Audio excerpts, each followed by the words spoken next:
Hello everyone. Today we are going to understand about Demat account and we will also learn like what is Demat account, why it is helpful and whether Demat account is safe or not. Okay. So let's begin our video. So first we will try to understand what is Demat account and what are its uses. Okay. So Demat account is basically very useful to maintain your assets such as shares of a company, mutual fund, gold and silver, which is there in the electronic format, and also to have your sovereign gold bonds.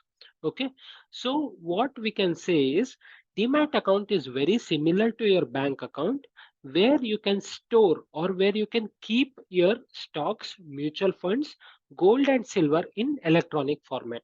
So with the help of your mobile phone you can have all these assets with yourself. Okay, I'll be explaining you Demat account in a different way. So we'll just continue. Okay. So as you can see, we have these four different things here, right?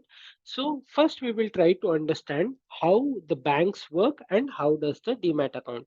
So what is the basic use of our bank? So bank is helpful to store our money, right?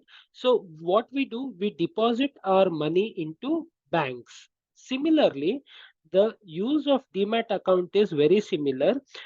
We can deposit our shares of a company, gold or silver.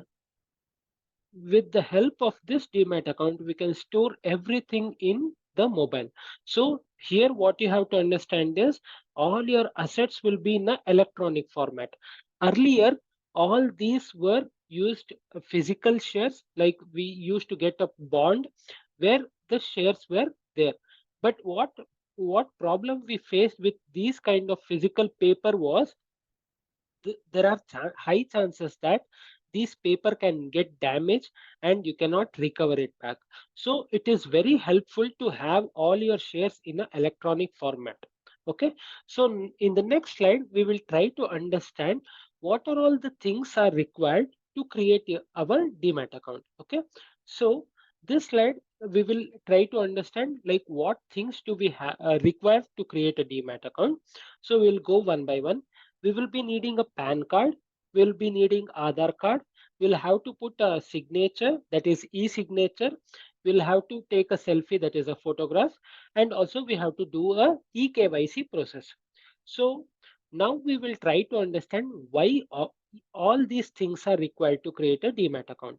So basically, as I told you, we need PAN card, which is very important, and also we need Aadhar card. So why do we need these two things to create our Demat account? So as I earlier told you that Demat account deals with the assets. So basically what does assets deals with? Asset also deals with money. So to have a clear transparent transactions, like for example, if someone else is using my Aadhar card number or PAN card number, it would be difficult, right? Because he might create his own Demat account with the help of my PAN card details. So in with respect to all these things, to have a safe and transparent transaction, what government has decided is they will be needing Aadhar card, sorry, PAN card, they will be needing Aadhar card, then they will be taking your signature, they will be taking your photograph, and also they will be doing eKYC. So eKYC is nothing but for example, most of you guys have experienced that during our Aadhar verification, we give our thumb impression or we take a photo of our eyeball, right? So similarly, there is a process called eKYC where the OTP will be sent to your Aadhaar linked mobile number, which you have to verify manually. So to have a safe transaction, you have to give your PAN card details and also Aadhaar card details so that the government verify whether this Demat account belongs to you or not. So these are the main things which are needed to create a Demat account. And the next question is like why all these tedious process? But actually what I would say is Demat account opening is not a very tedious process. because it can be done with the help of your mobile phones. Okay, so this is very important because you can do it manually with the help of your mobile phones, and it would take just 5 minutes. Okay, so if you have all these details, right, directly with you, like you, if you have your digital copy of PAN card, Aadhar card, and other stuff, right, this process is just take 5 minutes to open your Demat account. And only once the verification is done by the government, that is the eKYC is done by the government, only then your Demat account is activated. Okay, so the next and final topic of this video is whether Demat account is safe or not. Okay, so we have a main question, because since Demat account deals with the money, we have to make sure that whether all these things are safe or not. So I have listed down few things which I'll be explaining you and also show you whether it is safe or not. Okay, so this screenshot what you are seeing in the screen, right, this is taken from Google. Okay, so Google, when I have asked Google like whether this Demat account is safe or not, so it says something as NSDL and CDSL, and these are depositories. So we will understand what depositories are, and these are also regulated by BSE and NSE, that is the Bombay Stock Exchange and National Stock Exchange. And over the above, SEBI is a regulating body. So we will try to understand what does this SEBI means, what is BSE and NSE, and what is this NSDL and CDSL. So to keep the Demat account safe, or to keep the individual investors like me and you safe, government has started something regulated body that is called as SEBI. So the main work of SEBI is to look after the stock market or look after these Demat accounts, and to make sure that all the transactions which are happening in this Demat account, whether they are trustworthy or not. So if SEBI finds some illegal activities or something like that, then they have all the authority to cancel those Demat account and take further actions. Okay. So we understood now about SEBI, like what does it do? So what does NSDL and CDSL does? So these NSDL and CDSL are basically depositories. Okay. So for example, if I buy a one share of any company, this will be stored in NSDL and CDSL. So these are very similar to the books of account what we have.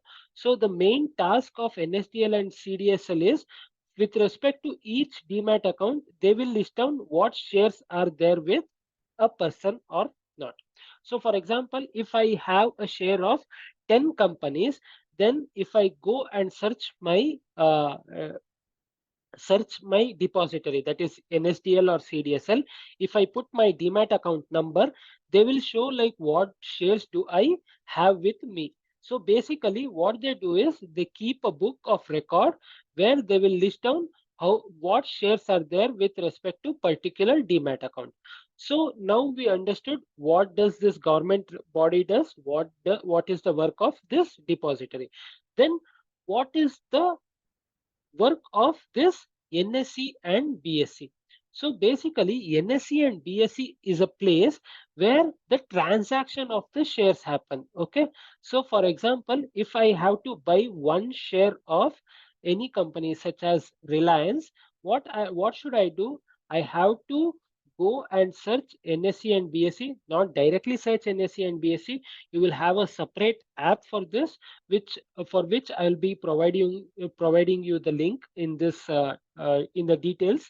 So with the help of that app, what you can do is either you can search for NSE or search for BSE there, and you can buy or the transaction of the share happens here. So basically this NSE and BSE are the place where you can transact, where you can sell the shares or you can buy the shares. Okay, so these are the things which regulates the market and which keeps the Demat account safer.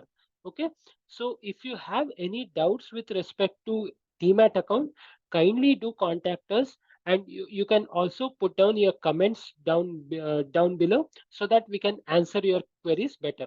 Thank you guys.